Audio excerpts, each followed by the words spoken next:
Alright everyone, a very warm hello to you all to understand it and welcome back to the English lecture. You know what are we dealing with? We are sitting in a ship and that ship is voyaging towards greater understanding of all the four novels that we have in our last section. Am I right everyone?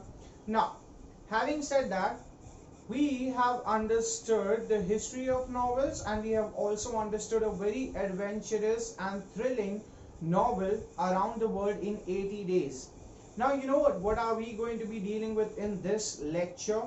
Specifically, we are going to be asking our five sensory organs to bestow their attention on a very exciting detective like searching for the things and connecting the dots of a story and coming up with a solution that seems so impossible to find out. Yes, you heard it correct. I'm talking about a detective genre, and that is the last novel that your 12th standard English textbook suggests you, The Sign of Four. Yes, you heard it correct. We are going to be dealing with that today in this lecture. Now, having said that, how many of you are like that? You can actually take up the broken pieces of a thing and let it, the original thing, come back to its own perfect form. There are few of them, right? But when it comes to the way of thinking, the way of arranging the situations, coming up with the rational thinking, thinking about the logical happenings, and then arriving at the solution is the job of a healthy detective mind, right? And one such detective mind, one such detective character that is very rationally and very brilliantly present in the minds of the readers and whose legacy is unending. It cannot end, it can go ceaselessly, it cannot stop. Its relentless nature is undoubtedly the best one, and that detective character in the history of English literature happens to be what? Sherlock Holmes. Yes, you are correct. Someone tells up ki, someone says ki, I'm going to find out that, and you just mimic it and you just ironically say, are you Sherlock Holmes? Which means the one who finds out the broken pieces and makes sure that the ending story is connected, right? And now also that the dots are connected, and connecting the dots happens to be his cup of tea.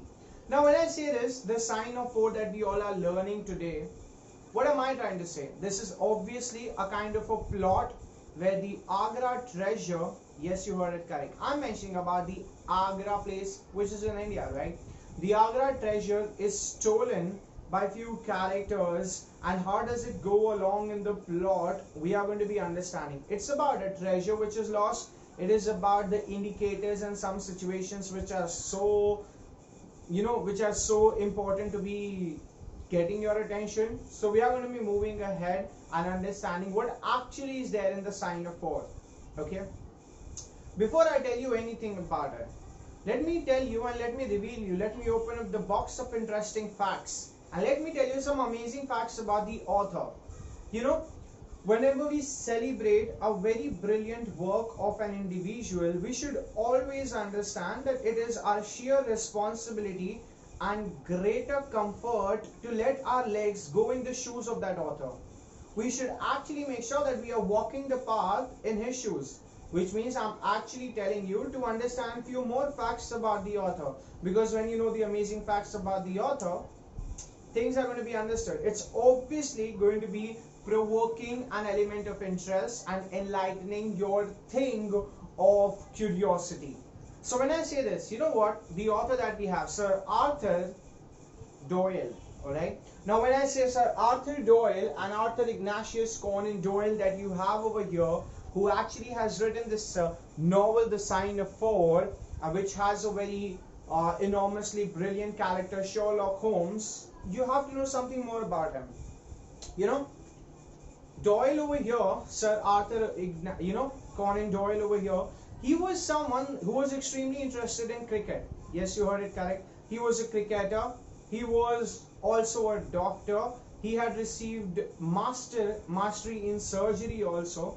And since he was a doctor, let me tell you one interesting fact about it. When he received the master's of degree in doctor, in surgery, he held up that degree in one hand, right this, and a cameraman was clicking a picture of him, and you know what he said? He captioned is licensed to kill, which means even if a doctor kills it, he's not going to be questioned. He's not going to be interrogated in the court of law, right? So that's what it is, licensed to kill. And it actually, enraptured many people's attention. He was a doctor, and he was a doctor who failed in medical sciences and all. Failed in the sense that he did not have many patients with him.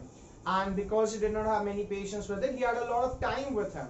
And thus, he switched to the writing world. And I guess he did the best thing to himself and to the writing world. He switched to writing and he started coming up with the characters. One such character that jeweled his understanding and created his aura in the entire world was Sherlock Holmes. Yes, he came up with the character Sherlock Holmes. But you have to understand, he got bored, he got pissed off with many people glorifying Sherlock Holmes like never before. So in one of his stories, he kills Sherlock Holmes. But after some years, due to desperate and continuous, pleas and requests by all the people, he resurrects Sherlock Holmes again. Which means somehow he brings back the detective again to the mysterious play and interesting tuning of the entire literary detective world. Right? So that's what he does. Now, having said that, he resurrects Sherlock Holmes, and again he becomes a part of his detective stories that the people are so interested in reading. You also have to understand one more fact about Doyle, the author here. He was always very curious to try out his hands in other things. And once he went and tried to volunteer as a soldier. But because he was so overweight, people refused him. Or, the authorities refused him that he couldn't be, the soldier. And with a saddened face, he came back. On the other hand, he became really famous with his novels and, his first book that he wrote. He made his first book to the authorship and all, but the postman, the idiot one, actually lost his book, and because of that, he became so pissed and he started writing his entire book again. He reached 150 pages, but he became so much drained with the continuous repetitive attempt that he kept that book aside. And the first book of the famous Sir Arthur Doyle remains a mystery. Are you getting me, everyone? Let me tell you one more factor that may ignite interest within you. You know what's that? Sir Arthur, when he became the age when the humans would stop having the stamina and all of that, and when he was in his deathbed, he actually had a flower clutching in his hand, and he looked towards his wife and he said the last words before he died. And you know what he said? He said to his wife, "You are wonderful." Yeah, these were the last 3 words of the author who created Detective Sherlock Holmes. And with that, he died. Why am I telling you all of these things? Because these are interesting facts about the author, and it may kickstart the interest within you. Let's start and understand the topic, the sign of 4.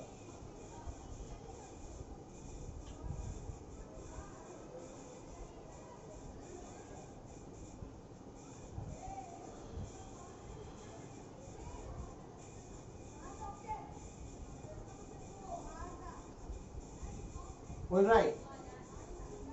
Now when I talk about the sign of 4, I mean there are some characters in it.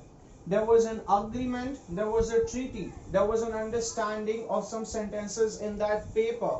And that agreement was signed by these 4 members. Yes, you heard it correct. The treasure, which is going to be divided, perfectly bifurcated, rightly segregated and nicely separated, will be among the 4 members. And that was the sign of 4. Yes, you heard it correct. Which means there were 4 potential claimants on the Agra treasure. What did I just say? Am I beating around the bush, making you slightly confused? No. I'm sorry if I make you perplexed, but the point is simple. I'm talking about the Agra treasure. And I'm talking about the 4 potential deservers of that treasure. Now, who are they? One among them was Jonathan Small. I told you a name, Jonathan Small. Let me introduce the character. Are you all set for it? Because I am. Oh, it fell. Just a minute. Now, when I say Jonathan Small, he does not have a leg. He is one leg less, and the other leg happens to, the wooden leg that he wears. And he actually, is Jonathan Small, who lost his one leg because of while he was swimming, the crocodile took that leg away. and because of that he was stationed to serve as a British member and as a fort, someone who's going to take care of the fort and all. Now what happened over here is Jonathan Small is that character who happens to be one of the four claimants of the Agra treasure. Now what does that come to be? Let us stay there. And let us switch to the other factor. One fine day, when Sherlock Holmes and Dr. Watson, both of them good friends, both of them companions, when they were just having a normal day passing by and sitting in their home in a couch in a very nice way moving ahead, there was all of a sudden a character comes up, and that happens to be Mary Morstan. Yes, you heard it correct.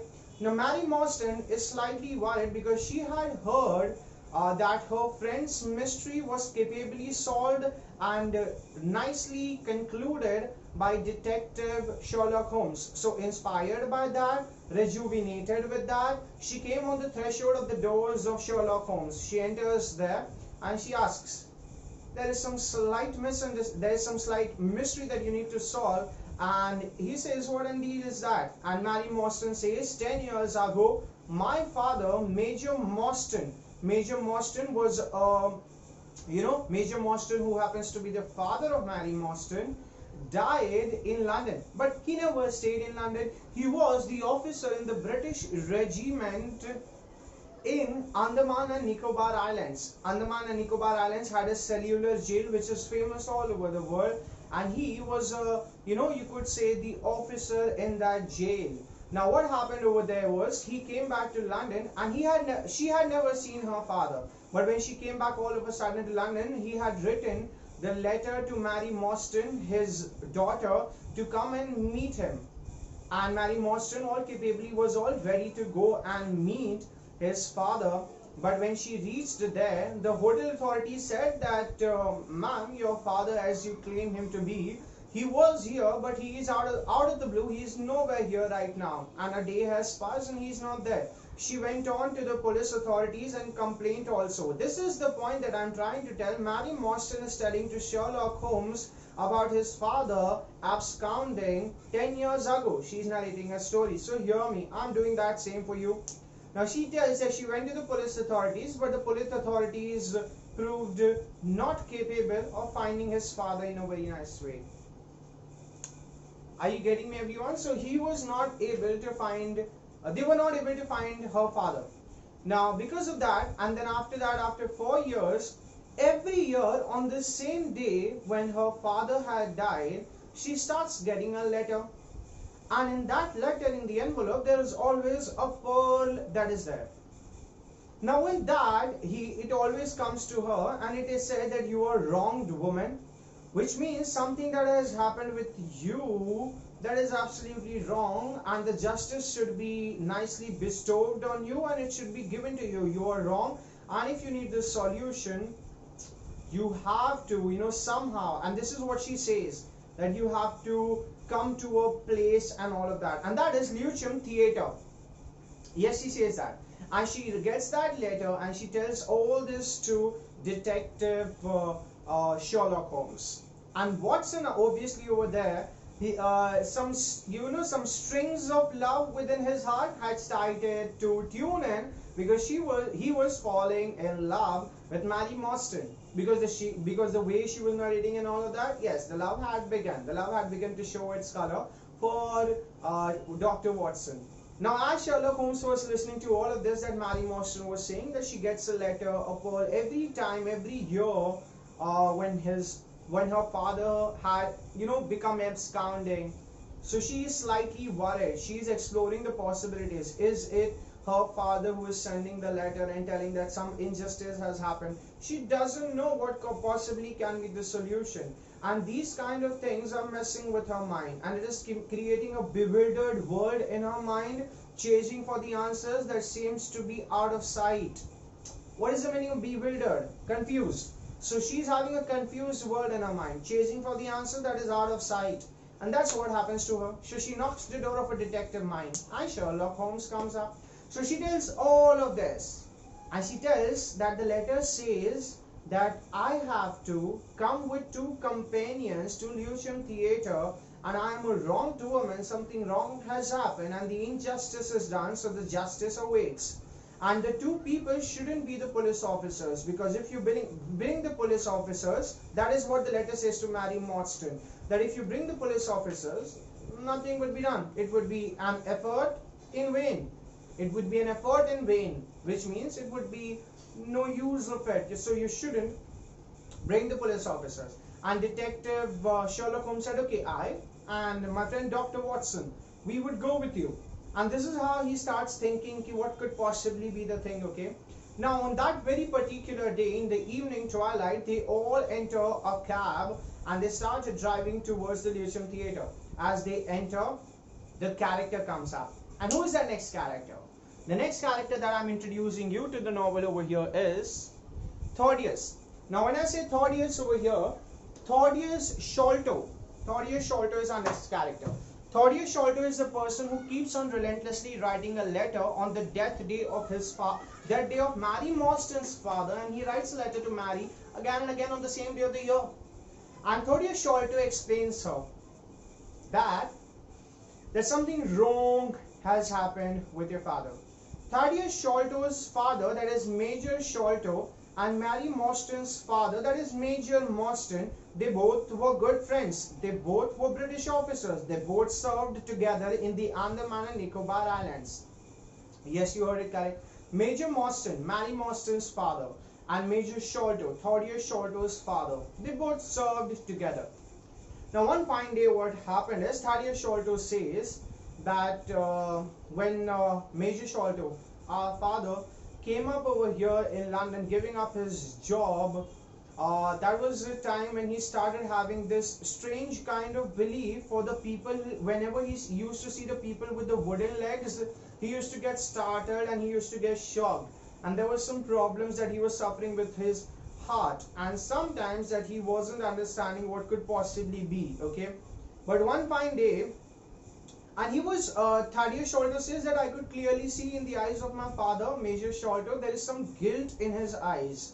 And, Thaddeus Sholto never understood that. But on the day when he was suffering from a heart attack and he was about to die, he told to both his sons, Thaddeus Sholto and Bartholomew, that there is this Agra treasure which he has hidden, and after his death, the both should claim it, get it, but also make sure that Mary Morstan is getting a part of it, because she also deserves it.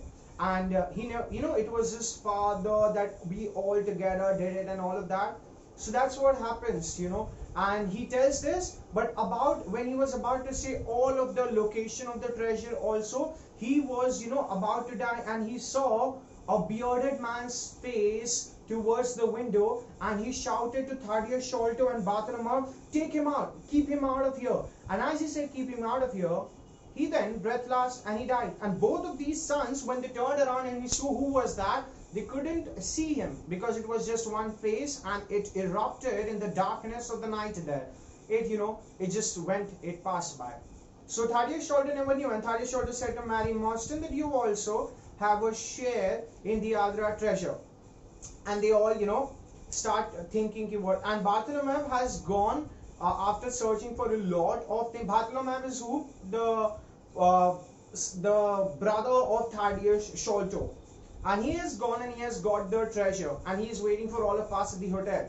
Now, the next day, Detective Holmes, Dr. Watson, Mary Morstan, Thaddeus Sholto, they all start going towards the hotel, the place there. And when they reach there, they actually see from the key over there that something is going on inside. Along with Bartholomew, there are two more, and as they open it, they both were successful in eloping, they both were successful in escaping. And what do we see there?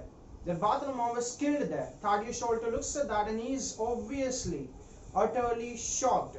Calm is no longer his friend. It becomes his enemy, because he cannot no longer become a calm person there. He sees his brother, and obviously the Agra treasure was also nowhere over there. And after seeing all of this, Detective Holmes starts thinking, what is this? But the local police officers comes and takes Thaddeus Sholto along with them. They start thinking that it was the brother who did this. And Detective Holmes starts thinking who could possibly be there.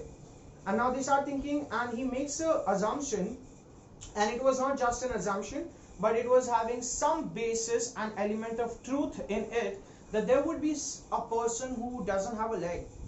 Maybe there's this one wooden leg of a person, and the second person obviously is someone who is very, interesting. So he makes these kind of assumptions, and he does that, and he gets a clue over there. You know what that clue is, everyone?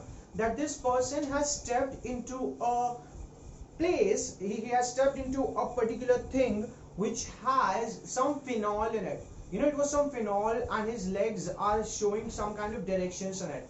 So obviously after a point the smell is going to get evaded, and the human senses couldn't get and figure out where the person has gone. So he takes up a dog there. That happens to be our character, Toby. Okay, Detective Holmes takes a dog, and he starts sniffing around where the person has gone or has eloped. You all start traveling towards the direction, and Detective Holmes, Dr. Watson, and Mary Marston. Alright, this one, Sholto is now behind the bars in the jail because local police officers had their hands on the wrong person now. So, these three start going towards the direction. And obviously, the wooden legged man was Jonathan Small, who was one of the four claimants of the Agra treasure. Now, as they all start searching, they actually take the local group also to help them to a bit, and they see the boat passing by, and that boat has a wooden legged man, and there are some natives also. So one of the natives start, attacking Detective Holmes, Sherlock Holmes, and he takes that into a dodge and kills the other ones. They actually start running behind this one, Jonathan Small, and they also have a hold of him. And the Jonathan Small, the person along with Jonathan Small who was there, his name was Tonga. And let me tell you more about it. Tonga had died in the process only. Detective Holmes and all of them had killed him. Now, they all have a hold of Jonathan Small. But Jonathan Small was successful in keeping the Agra treasure to a particular different direction only. So he did not have that with him. And Jonathan Small goes on telling him that when this leg went away with the crocodile, I was stationed to be the protector of the Agra fort. One fine day what happened is that a king sent a servant along with a lot of jewels and treasure to the British. The Agra fort was governed by Britishers, so it was sent to the British, asking Britishers to help in all the fights and all of that.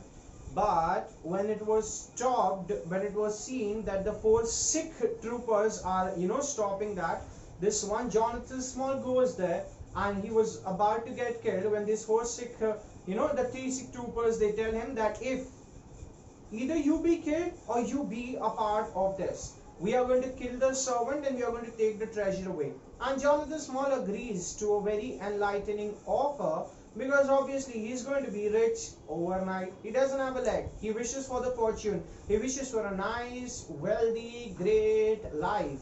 So he says a yes to them. And the Sikh troopers over there and Jonathan Small, they actually make a plan and kill the servant, takes the treasure from them. But soon, the three of them were captured along with Jonathan Small also. But the treasure was not revealed where it was, and Jonathan Small was put to the cellular jail of Andaman and Nicobar Islands. That's what Jonathan Small goes on telling to Detective Holmes. And I was kept to Andaman and Nicobar Islands, and there I made a friend whose name was Tonga. And Tonga happens to be someone who became a loyal companion of Jonathan Small. And Jonathan Small sensed that there are two gatekeepers of this place, that is Andaman and Nicobar Islands jail, and these two people are no one else but Major Marston and Major Sholto. And Major Sholto in the gambling has lost most of his money, so he took this as a very great opportunity, as a very perfect chance, and he said about the treasure to them. And that treasure was then discovered by Sholto, and Sholto, betraying his own friend Major Marston along with betraying his Jonathan Small and Tonga, he takes that treasure away. And that's what Jonathan Small says. And now there was this urge and the fire of vengeance and revenge that was popping in his heart. and after a few years he kills two of the guards and he elopes from the Andaman and Nicobar Island. Searching for a lot of time, he reaches that day when Major Sholto was about to die. He looks at him in the darkened night, and as he said, "Get that man away, keep that man away from the house," he goes from there. Jonathan Small could clearly see Sholto dying, and Sholto had, after his death, he had the sign of 4 affixed in his, and there was a letter which was revealed. And then obviously Jonathan Small reached the hotel, but there was some heated argument that they went into with Bartholomew, and Bartholomew got killed. You know, the brother of Thaddeus Sholto. And that is how Jonathan Small goes on telling. And I have kept the Agra treasure to the other direction, and that is not even with me. He was given to the officer, and the Agra treasure only brought one thing along with it, and that is bad luck. Yes, it was never with anyone. They all kept running around it, and the treasure could not be clutched by anyone. It did not remain in the possession of anyone, but it did create a lot of mystery, because the tenures of the time and the regular flow of the letters along with one pearl clearly indicated that there is some excitement, a level of suspense that clearly glues and absorbs the interest of the readers. Are you getting me, everyone? So that is what it is, and we clearly see this. There is some theme of novel as well.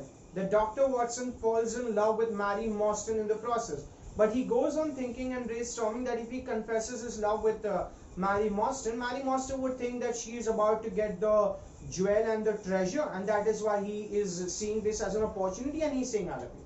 But after the treasure is lost and it belongs to no one, he clearly confesses his love. You know, that's how the entire plot goes ahead. I would tell you one thing here. You have to, after watching this lecture, you have to just read 2 things.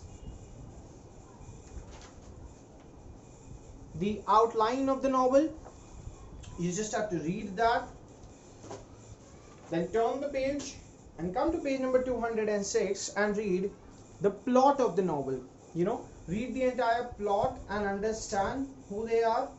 Then in the next lecture you are going to be seeing what? The 2 chapters that we are going to be beginning, and what these chapters, they belong to the novel The Sign of 4. Some of the many interesting facts and a lot of information that are essential is going to be coming up. Now you would notice one thing, that after the end of the chapter, Around the World in 80 Days, there is a pattern in which the questions are asked. At the end of the novel, The Sign of 4, again the same pattern of the questions is popping up. So what I suggest to you, that you start revising these answers, you start preparing these answers, and these answers are going to be very helpful and confidence boosters in your examination hall on 23rd of Feb. Are you getting me, everyone? No, what am I saying 23rd of Feb? I'm sorry, 23rd of April. Are you getting me? So now I'm going to giving you some notes here. I told you about Detective Holmes and all of that. We have some major characters in it. Thaddeus Sholto, his father Major Sholto, Mary Morstan, her father Major Morstan, Detective Sherlock Holmes and his friend Dr. Watson, and Toby, a dog over there. Are you getting me, everyone? Now on the board, I guess it's not visible, so I'm going to be orally telling you and you have to take it down. There are some attributes and there are some qualities of some characters that you have to remember, and these attributes and quality are real necessities. Okay, so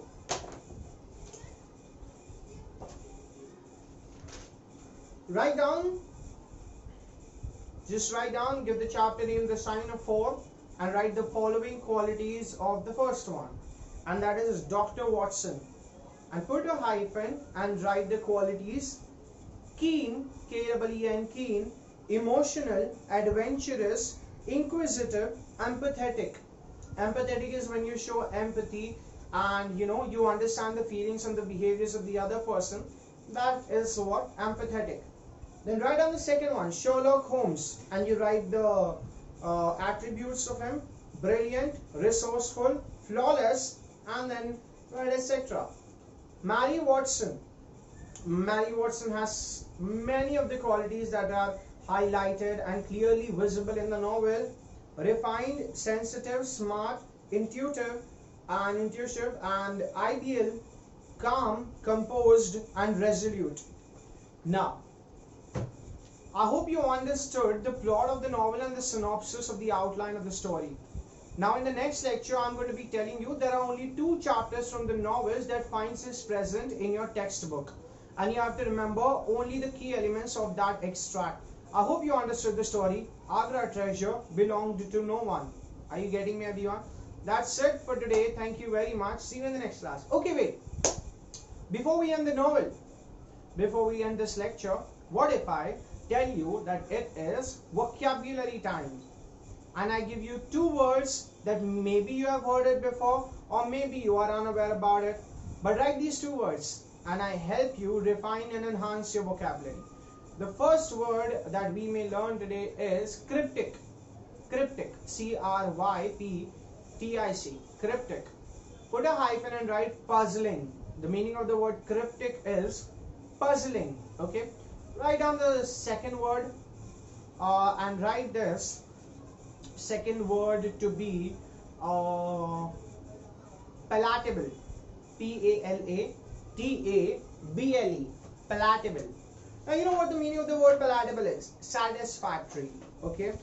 So palatable is going to be satisfactory and you can end up writing this one.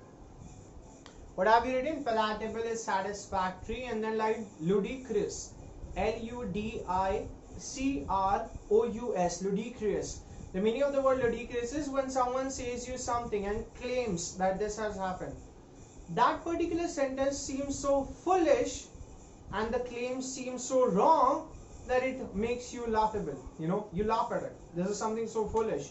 That is ludicrous. Okay. Now, in the next lecture, we read the 2 chapters that is mentioned. The story that is narrated, the feeling that is touched. For now, that's it. Thank you very much. See you in the next class. Goodbye.